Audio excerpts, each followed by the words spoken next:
Finally আমার Diwali blog চলে আসলো, তোমাদের সাথে ছোট একটা মিনি ব্লগ আবার নিয়ে চলে আসলাম। তো দেখো আমি ফাইনালি রেডি হচ্ছি কি করে সেটাই তোমাদের সাথে শেয়ার করবো। তো ফার্স্টে দেখো আমার ঘর থেকেই শুরু করলাম।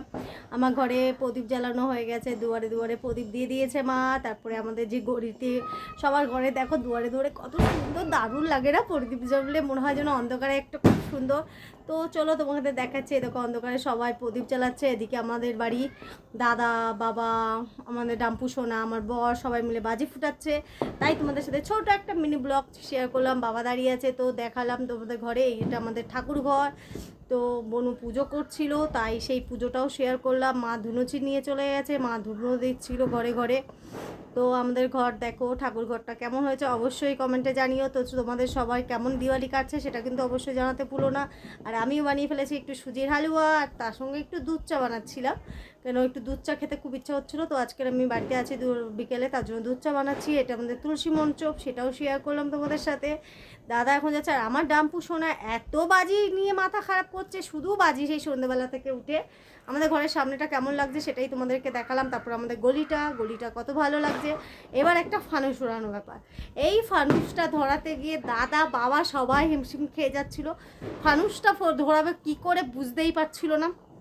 দাদা একবার লাইটার দিয়ে ধরে না, লাস্টে বাবা এসে মোমবাতি দিয়ে এক সাইড ধরিয়েছে। অনেক কষ্টে ফানুসটা ফাইনালি ধরানো যাচ্ছিল, ধরাতে পারছেই না দাদা। তারপরে এদিক ওদিক করে লাস্টে আমিও গেছি, গিয়ে একটু হাত দিয়ে ধরাতে ফানুসটা ফাইনালি ধরা হয়ে গেছে। তো কিছু মনে করো না, আমার বাবা সবাই বেরোবে ডিউটিতে, তার জন্য গামছা পরেছিল, তার জন্য কিছু মনে করো না, ওটাকে সাইড করে ইগনোর করে রেখো। আর মা দেখো ধুনো দিয়েই যাচ্ছে, এ মাথা ও মাথা দিয়ে যাচ্ছে আমাদের গলির ও মাথা দিয়ে। তো ফাইনালি দাদা দাঁড়িয়ে আছে, আমিও একটুখানি সাইড দিয়ে ধরলাম। তো ফানুসটা ফাইনালি ধরা হয়ে গেছে, ধরে নিয়েছে। এবার ওড়ার পাড়া কতক্ষণে উঠবে। তো আমি ততক্ষণে আবার চলে গেলাম চা নাড়তে। চাটা নেড়ে টেড়ে এসে দেখছি হ্যাঁ ফানুসটা ধরে নিয়েছে, এবার টান দেবে। দেখো কতটা দূর উড়েছে। আমাদের অনেক ফানুস জানো না কি করে করে ধরাতে হয়েছে, ভীষণ কষ্টকর ফানুস, মানে এরকম ফানুস ধরানো ভীষণ একটা সময় আমরা খুব ফানুস ধরিয়েছি। আমি সত্যি কথা বলতে বাজি একদমই ভালোবাসি না। কে কে বাজি ভালোবাসো অবশ্যই কমেন্টে বক্সে জানিও। আমি তো বাজি ভালোবাসি না, বাজি ফাটাইও না। জাস্ট আমার দেখতে ভালো লাগে, কিন্তু আমার শুধু মনে হয় টাকা উড়ানো হচ্ছে, আর কিছুই না। সব টাকা উঠছে, বাজি মানে টাকা ওড়ে, আর কিছুই না। আর আজকালকার বাজি তো আরও অনেক, মানে কি বলবো, খুব এক্সপেন্সিভ। তো ভাবাই উচিত। এই দেখো আমার বর চেষ্টা করছে ফানুসটাকে উড়ানোর।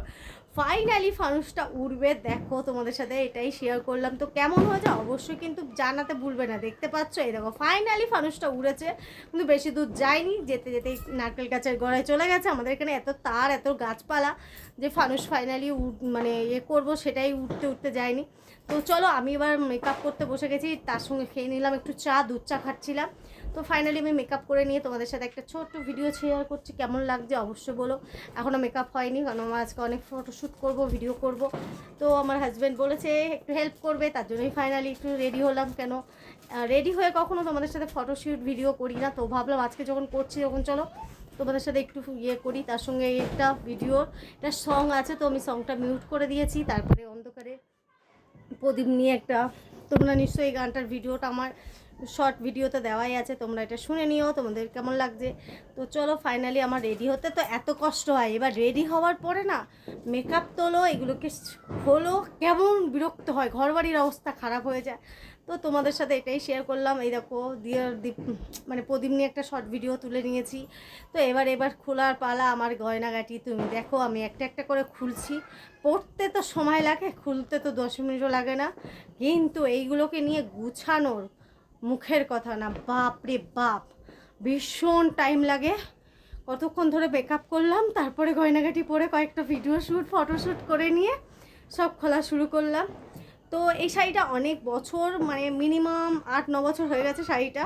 কেমন লাগছে অবশ্যই কিন্তু জানিও। দেখো আমি শাড়িটা পরেছি, আর তোমাদের সাথে আজকের আমি পুরো ভিডিও শেয়ার করলাম, পুরো মানে যা যা করেছি সবই শেয়ার করেছি, কেমন হয়েছে। তো তোমরা কেমন ভিডিও করেছো সেটা তো অবশ্যই দেখবো। তো চলো ততক্ষণে আমরা শাড়ি ফাড়িগুলো খুলে নিই, তোমাদের সাথে সেটাই শেয়ার করছি। তারপরে করেছিলাম অনেক কটা দিওয়ালি মানে ফানুস নিয়ে একটা আমিও ভিডিও করেছিলাম, সেটাও শেয়ার করছিলাম তোমাদের সাথে ফানুসের, কিন্তু ওটারও একটা গান আছে। তো গানটাকে আমি মিউট করে দিয়েছি, দিয়ে ভিডিও করেছি। দেখো ফাইনালি ড্রেস চেঞ্জ করে নিয়েছি, সবাই দেখতে পাচ্ছ ঘরের অবস্থা। এগুলোকে সব গুছাবো, মেকআপ তুলবো, মানে এই করতে করতে কটা বাজবে তার ঠিক নেই। চলো এই দেখো ছোট্ট একটা ফানুস নিয়ে গানের ভিডিও, তো চলো গানের ভিডিওটা তোমাদের সাথে শেয়ার করব। তো তোমাদের কেমন লেগেছে অবশ্যই শেয়ার করেছি, শর্ট ভিডিওতে গিয়ে দেখে নাও। টাটা।